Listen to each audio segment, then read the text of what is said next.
Amigos, que así las cosas, sacamos estos minutos para una necesaria conversación más allá como periodista, como responsable de cubrir estas noticias tan trágicas, tristes, difíciles de presentar en televisión. Yo quiero que el ser humano también nos converse de esta situación en Haití. Ella ha tenido la oportunidad anteriormente de estar en este territorio, de cubrir las noticias, hablar con la gente, con las autoridades. Y bueno, para así las cosas, te agradezco, Daisy Toussaint, periodista, aliada también de este espacio, por permitirnos estos minutos contigo. ¿Cómo estás? ¿Cómo te sientes?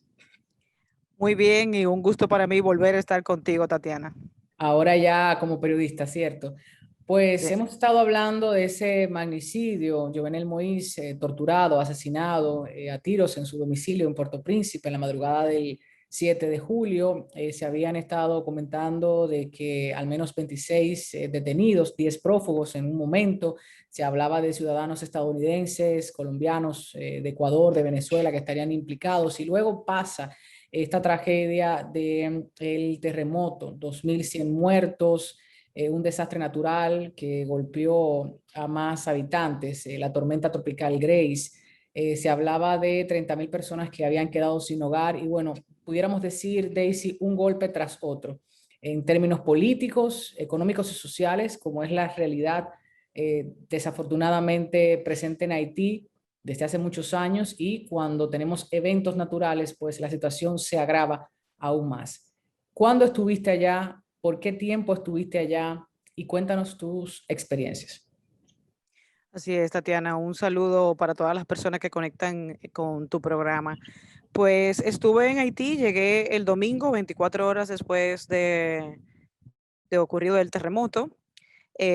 Bueno, en medio de todo eso, las autoridades intentaban agilizar los trabajos de rescate de víctimas tras el terremoto que ocurrió el pasado sábado 14 de agosto.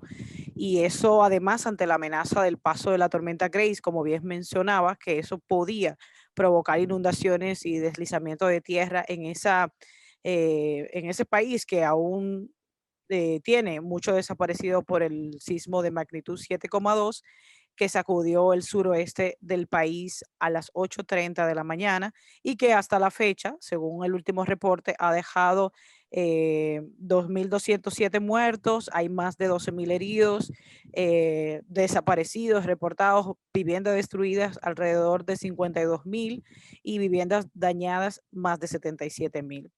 Es importante señalar, Tatiana, que socorristas haitianos encontraron hace 2 días 24 sobrevivientes atrapados con vida. Wow. Eso una semana después del azote del sismo, entre ellos 20 adultos, 4 niños, que estaban atrapados en el sector que le llaman Picmacaya. Fueron llevados en helicóptero a Caperrín para recibir tratamiento, donde recibieron asistencia alimentaria y le entregaron kit de higiene. Caperrín es una zona, digamos que está en una cuesta en el mismo centro de Lecay, que fue la zona suroeste más afectada por el terremoto. Desde que se produjo el sismo, continuó sintiéndose varias réplicas. Muchas instituciones temían volver a sus puestos de trabajo en medio de esa situación. De hecho, yo estuve durante 5 días en Haití y todo el equipo de periodistas que había de agencia, periodistas internacionales, que estábamos la mayoría en un mismo hotel. Sí, sentimos las réplicas. Muchas veces en la noche salíamos completamente del hotel por lo tan fuerte que se sentía. Yo estuve en Lecay, la zona más afectada por el terremoto, y ahí, bueno, se pudo presenciar edificaciones destruidas, hospitales abarrotados, la búsqueda y rescate de personas desaparecidas. Ya a medida que va pasando el tiempo, ya se complica el hecho de que puedan aparecer con vida. Y a eso, claro, se le sumaba la tormenta Grace, que convertía en una amenaza a los trabajos de rescate que estaban realizando los organismos de protección civil junto a voluntarios que intentaban trabajar lo más rápido posible. Y por suerte la tormenta se debilitó, pero aún así las lluvias afectaron la zona. Claro, Este terremoto vuelve a revivir la pesadilla del 2010, claro. donde unas 300.000 personas perdieron la vida, una calamidad que siguió el gran terremoto del 2010, se convirtió en la advertencia para sus 11 millones de habitantes para esta fecha. Y el país continúa recibiendo ayuda humanitaria por parte de algunos países como Venezuela, Cuba, México, República Dominicana, entre otros, que se sumaron a la solidaridad con esta nación y que lamentablemente muchas de esas ayudas llegaron, digamos, no llegaron inmediatamente porque la mayoría llegaban a Puerto Príncipe, la capital haitiana, y tenían que hacer el recorrido por tierra para Claro. llegar hasta Lecay, que es la zona más afectada. Y es importante señalar esto porque hay una zona que se llama Matizán, que es por donde tienes obligatoriamente que pasar para conectar con la zona sur, que está controlada por bandas armadas. Y esas bandas al principio no permitían el paso de las ayudas humanitarias y fue hasta el miércoles, o sea, 4 días después del terremoto, donde se hizo un acuerdo con las autoridades, porque en Haití recordemos que no hay un gobierno de manera constitucional, ahora mismo hay un gobierno de transición que tiene que llamar a elecciones después del asesinato del presidente Jovenel Moïse. Entonces se levantó, digamos, el bloqueo que tenían estos grupos armados para que pudiera pasar las ayudas. Entonces una situación completamente complicada, delicada, de calamidad, porque hay un pueblo, que es toda la zona oeste, que está esperando por ser asistido, por recibir alimentación, por recibir insumos y una zona que está completamente bloqueada que no permite que la ayuda llegase. Claro, Daisy, hay un aspecto importante de la oportunidad de tu conversación y es que durante tus coberturas tienes un tiempo límite para narrar, para investigar y para mostrar en televisión con las imágenes y tus escritos, ¿no? O sea, las historias que van a otros medios internacionales y los aportes a República Dominicana.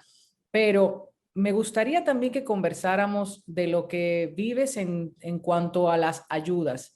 Hemos escuchado que precisamente por esa situación militar a veces no llegan al destino que deberían, los saqueos, el vandalismo propio de la situación que se está viviendo.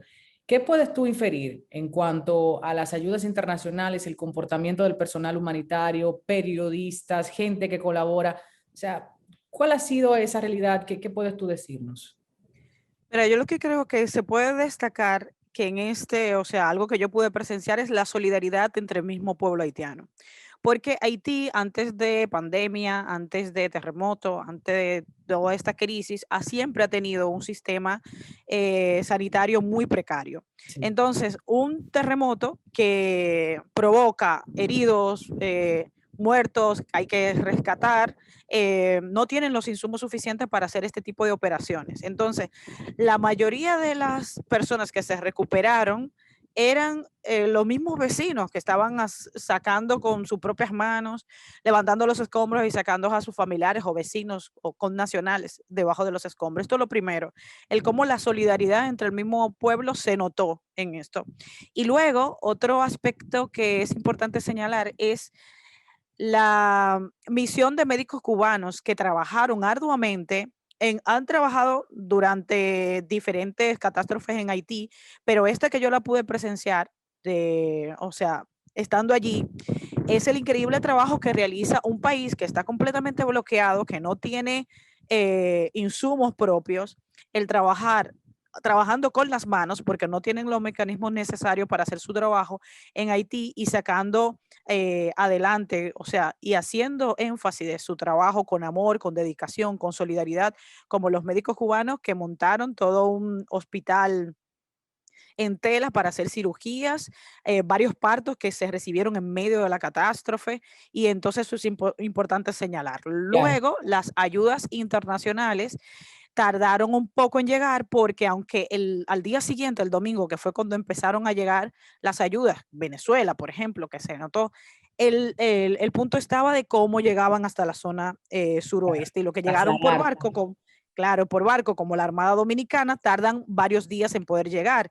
Entonces, el tema del saqueo independientemente de los grupos vandálicos, es que cuando tienes un país en una completa catástrofe, no tienen que comer, no tienen nada, es muy difícil tú organizar el poder entregar ayuda humanitaria. Eso también se vio de manera, no sé si decir de manera desorganizada, pero claro, cuando un camión se paraba a entregar comida, pues la gente se desesperaba y lo que se convertía era en saqueo en vez Hay de... que entender el verdadero estado de necesidad, no de un país, sino de la gente, de las comunidades, es sobrevivir como se pueda, que es lo que también yo quisiera llevar un poco de la conciencia hacia el otro, que lee los titulares o ve algunas imágenes en reportes periodísticos, pero no está allí para conocer el dolor, la necesidad en la piel de tanta gente que ha pasado una detrás de otra. Claro, mira, algo que a mí me pareció impactante, de hecho, fuimos a una zona que está dentro del Lecay, pero es como una cuesta, como si casi montañosa, y ahí se destruyeron la mayoría de las casas, todas se destruyeron. Y un chico que nosotros entrevistamos, perdió 5 miembros de su familia. La casa se había destrozado por completo y por un hueco salió su padre, o sea, herido, pero con vida, o Sobrevivir. sea, sobrevivió. Y su madre la sacaron el mismo día que nosotros llegamos le pudimos entrevistar, la habían sacado en la mañana, de 78 años y, o sea, un cuerpo sin vida. Perdió 5 miembros de su familia y de la forma en que te lo contaba era como si no estuviera él presente ahí, ¿entiendes? Ese nivel de aceptación de la desgracia también, que es un poquito, no un poquito, no es muy preocupante porque la gente ya termina como aceptando este nivel de desgracia una tras otra de tragedias que va pasando a este pueblo y te lo cuentan ya de una forma como si no, si fueran narrando una película. Y esto con el tema de la alimentación, por algunos huecos que quedaban, ellos intentaban picar con una mandaria y entraban dentro de la casa, que estaba todo escombro. O sea, si volvía a temblar, se quedaban ahí dentro atrapados. Ahora Pero que era para intentar sacar un poco de arroz, un poco de leche.